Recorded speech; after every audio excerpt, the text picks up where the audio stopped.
Good morning, everybody. We are broadcasting yet another presentation from beautiful Auckland. It's quite a sunny day. We have a few clouds in the sky, but otherwise very nice. We are still in a lockdown situation, very strange circumstances we are in, and well, alive who can remember something like this ever happening, and who knows if we will ever do this again in our life. Schools are in a lockdown situation, and all kids are mostly, other than children of essential workers. And I sometimes jokingly say, but sometimes maybe really there is some truth in that, that as long as school remain closed for the children, mothers will sooner find how to fix this virus than scientists, just to get their kids back to school. Nonetheless, during this lockdown, we have a time to ponder on things, to reflect on things. We have more time to spend with the family, more time to spend with ourselves, and to see where real value of life is. There is a sign that we can see or appreciate real value only in things that are taken away from us. So we can see now that many things are taken away from us, many social things. We don't go for the birthday parties, we don't go to the malls, we don't go to the sporting fields, we don't go to the game, to the beaches the way we have done before. Many things have changed.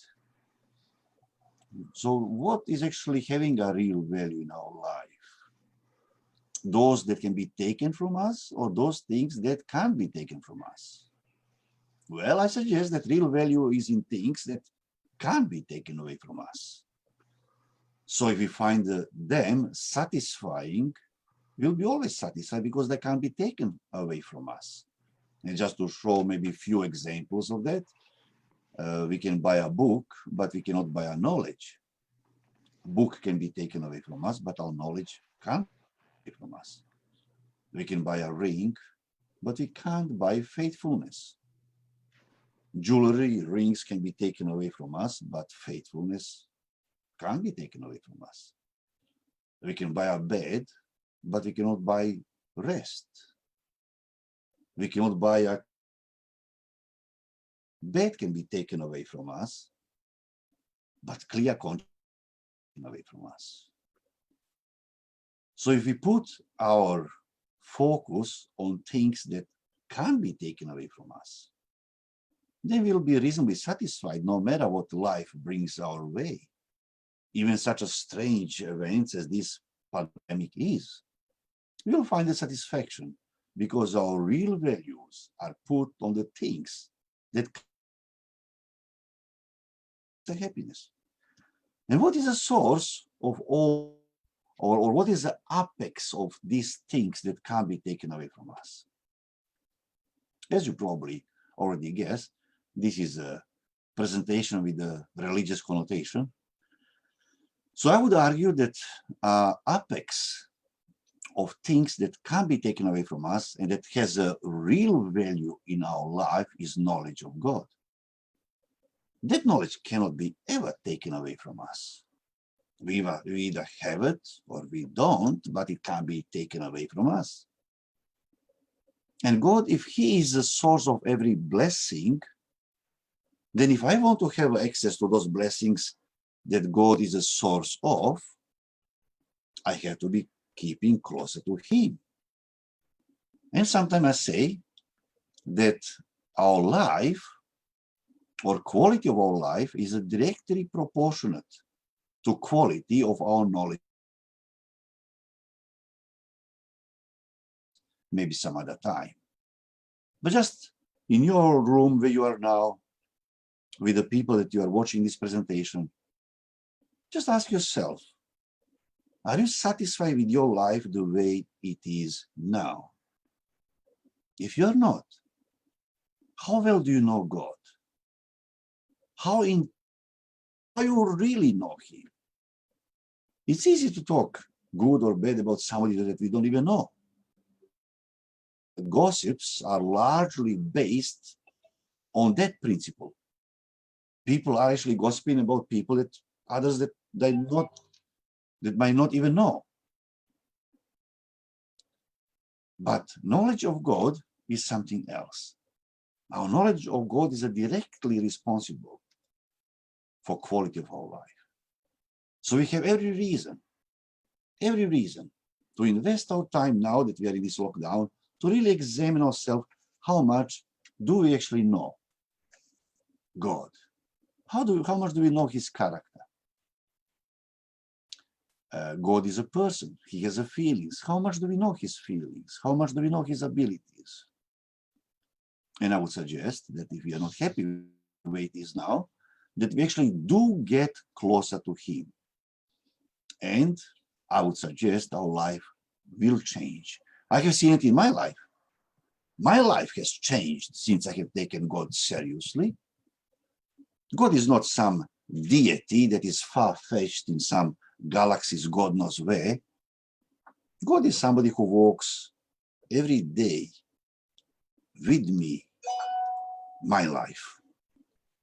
And I have found a great deal of serenity since that has happened.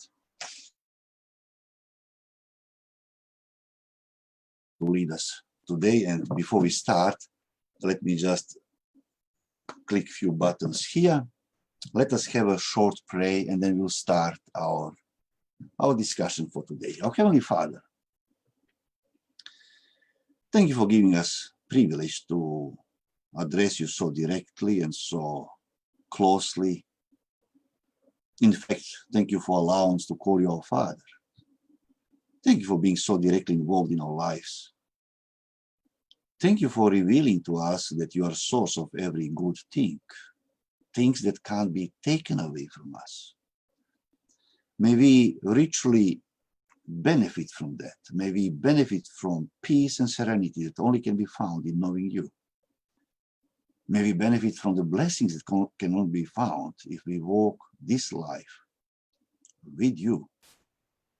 Do so that no matter what happens, we do have that inner peace, inner stability, inner serenity, in knowing that owner of universe is walking every day of our life with us this life.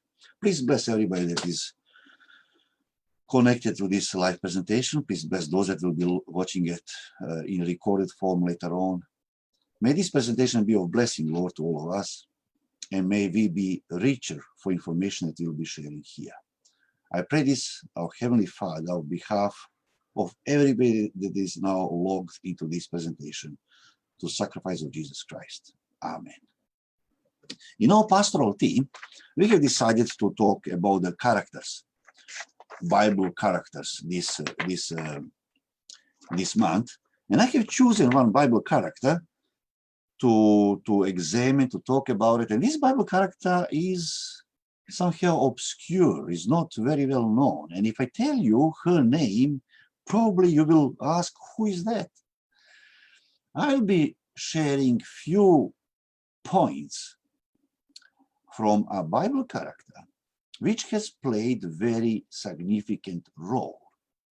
However, to this character, only a single verse has been dedicated in New Testament. In whole Bible, we can find only one verse mentioning this person by description and from the name. Her name is Claudia Procla. Claudia Procla. Who is this person? Well, she was a wife of Pilate.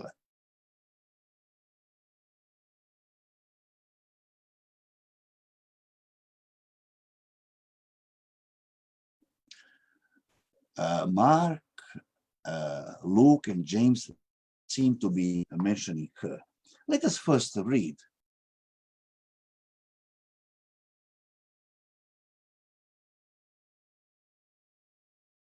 this text and drawing some conclusions from that. Let us read together. 27:19. While Pilate was sitting on the judge's seat, his wife sent him his message. Don't have anything to do with that innocent man. For I have suffered a great deal today in a dream because of him. Only one text in whole Bible we can find related and contributed to this person, Claudia Procla. They're all people of influence. Our brain works modes. We are either influencing or we are influenced. How do we use our ability to influence others?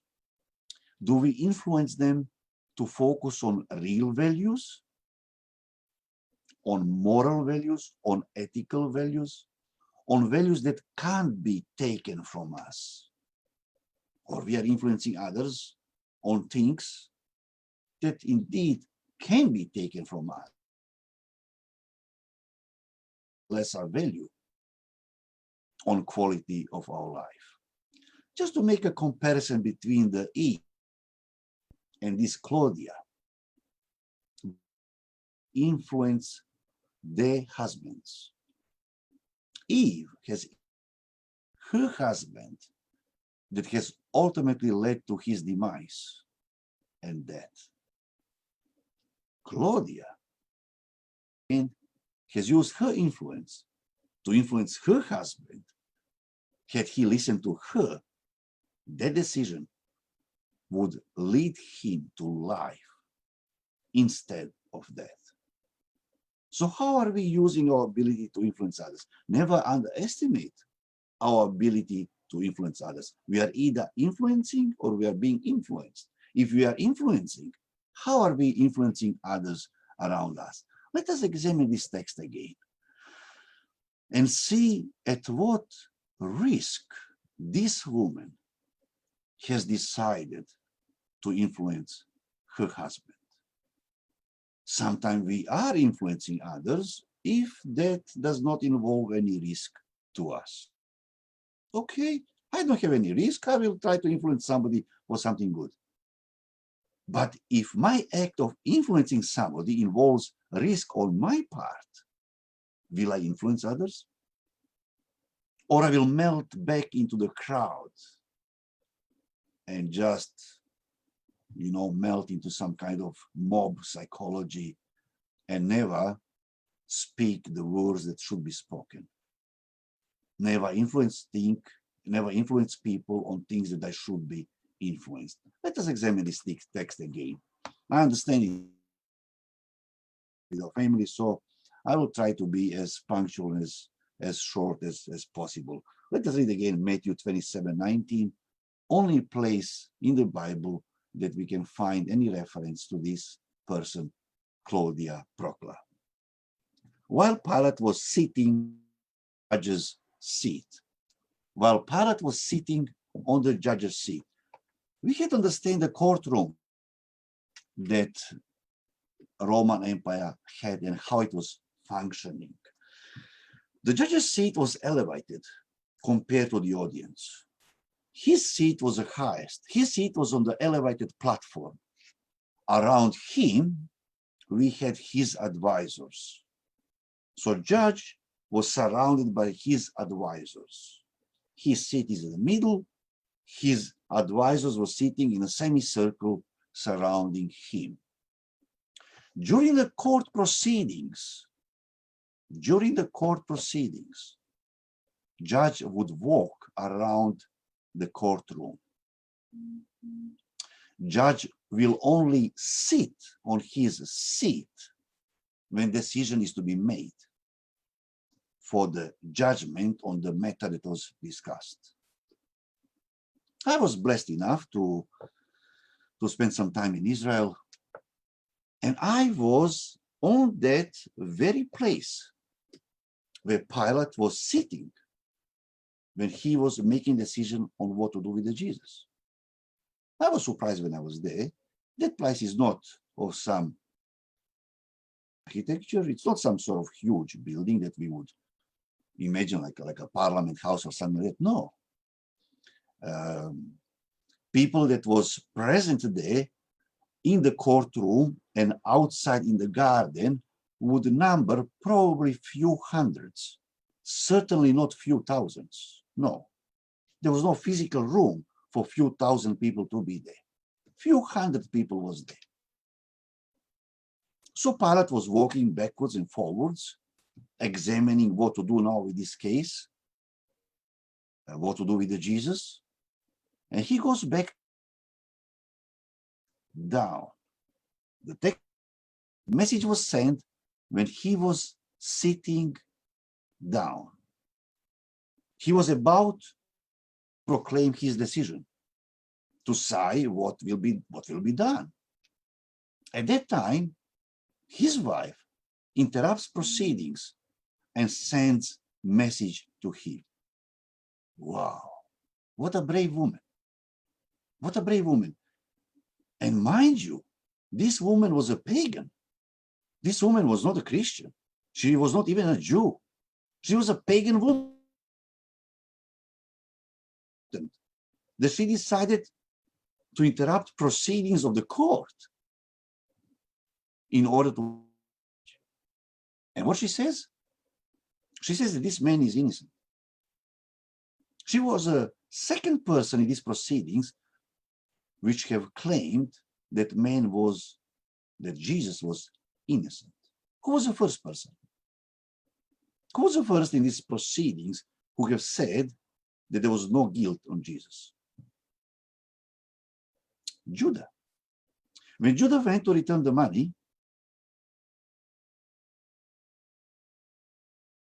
innocent person. He was the first witness. This lady, Claudia Procla, pagan woman, she was a second witness saying that this man was innocent. In those days, only two witnesses was needed. If two witnesses would say that person is innocent, he's innocent. And we had the two people. First was Judah. Second was this lady. Nonetheless, taken much attention of that.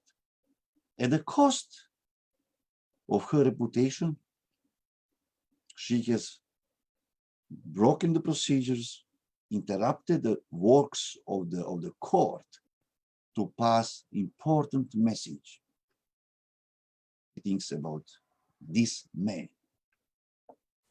At what cost would you, at what cost would I influence others in being closer to this Lord of Lords and God of Gods? Something to really ponder in relation to real values in life, in relation to real happiness in life, in happiness that if we have, can't be taken away from us, no matter what circumstances we enter. This lady, this pagan lady, has found it's worth it, her risk, and the risk was great, to break government proceedings of the court. Risk was great. Even at that cost, she decided to speak what she thought was right. How many times do we find ourselves in the situation that we should say what is right and maybe we don't? How many times we face situations with our relatives, with our neighbors, with our colleagues at work, that we could have spoke words that might lead them to different decisions in life, but yet we haven't spoken those words. We have remained silent at the times when we maybe should not remain silent. It's very interesting. It's very interesting that at the beginning of Jesus' life and at the end of life, God uses pagans. Pagans. That when Jesus was born, God has used those three wise men from the east. That was pagans that have come, and I have brought a news of who was actually born, a king. Pagan people have come and brought this news. Yet, what we believers, Jewish people, that was blind. At the end of Jesus' life,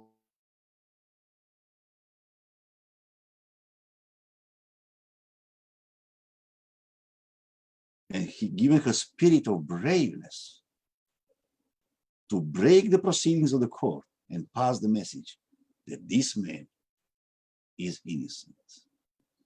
Pagan people are brave. I suggest that probably most of us that are watching this presentation are not pagans. We are in the part of the world that most of the people are actually believers of some sort. Probably not many are pagans, maybe some are.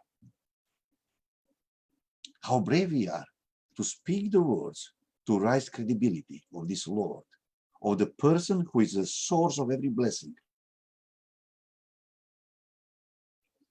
Claudia was brave. On this note, she was more brave than Pilate, her husband. Just as a matter of general information, after these proceedings, sometime after that, Pilate has committed suicide. What happened with Claudia? Claudia was baptized, and she has become our sister. She has proceedings. And we have churches. One is, both of them are Orthodox churches, Eastern Orthodox Church and Coptic Orthodox.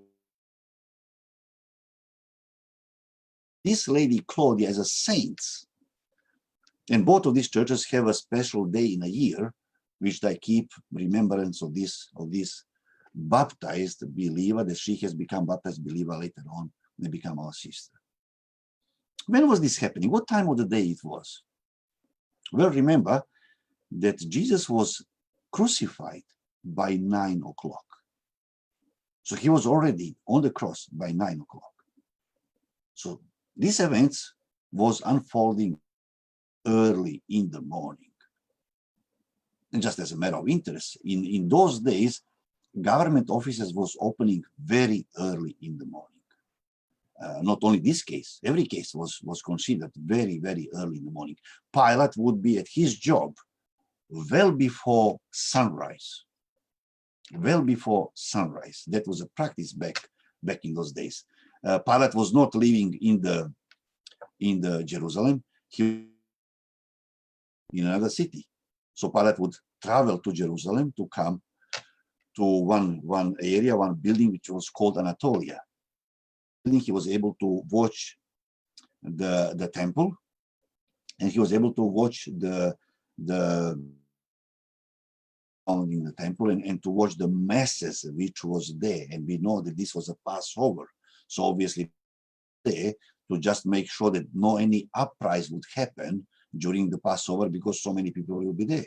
So a lot of historical connotations are there.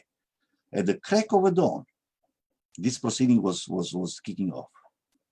A lady had a dream, a pagan lady, and she was brave enough to speak her words about the Lord of Lords and God of Gods. How beautiful testimony to a person that is not even a believer at that time. I would like to conclude this short presentation by just maybe asking a few questions in our life, material or spiritual. Things that can be taken away from us, or things that cannot be taken away from us, or both, or mixture of both. Another point is how much we are really interested to promote this power in the world around us that might not know him that well yet. We are living in a materialistic world. There is no question about that. Just earlier this morning, I had a presentation related to that. You know, the sadly we live in the society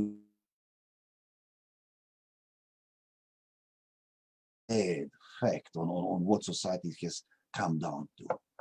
I'm talking about something else. I'm talking here about the values that can't be counted in money. Values that can't be deposited in the banks. The values which can't be purchased. They're given for free. From whom? Only from source of all the blessings. From our God, Creator, Elohim, Yahweh. He has more than 120 names. Here I'm introducing to you our Lord, Jesus Christ. A person that if we become friends with him, a peace that surpasses every reason will come upon us. So, my dear friends, let us use these unusual times to ponder about what are things on which I put real value. Secondly, how am I? Obviously, all of us are. Never underestimate the power of your words. How are we influencing others? To be closer to the source of real values that can't be taken away from us, or by our words and actions, we are moving people further away from the source of real values and real blessings. I would like to suggest to everybody that is watching this presentation, be it live or later on, whenever you come to see it, to first examine your own heart. On what things have you put real accent to actually gathering in your life? Things that can be taken away from you, or those that can't. And when you influence others,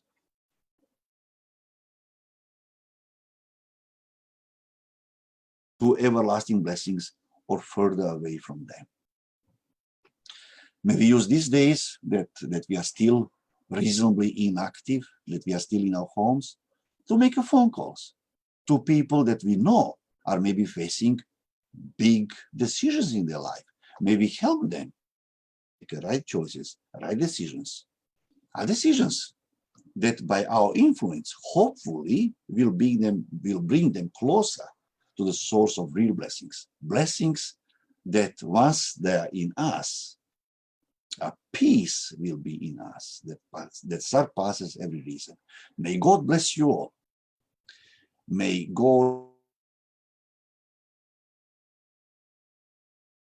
that you can use this time in this lockdown profitably, meaning that you enrich your spiritual experience, that you get closer to the Lord who wants to be closer to Him, that you invite Him to be your friend, that you invite Him in helping you making your decisions going forward, and that He inspires you to be a fountain of inspiration to the others that are in your own bubbles, or that are in your extended bubbles, or that are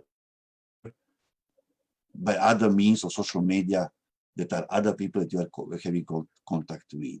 May God, as we continue to ponder about these issues, God bless you. Until next time, may His peace and wisdom guide you. Amen. Bye for now.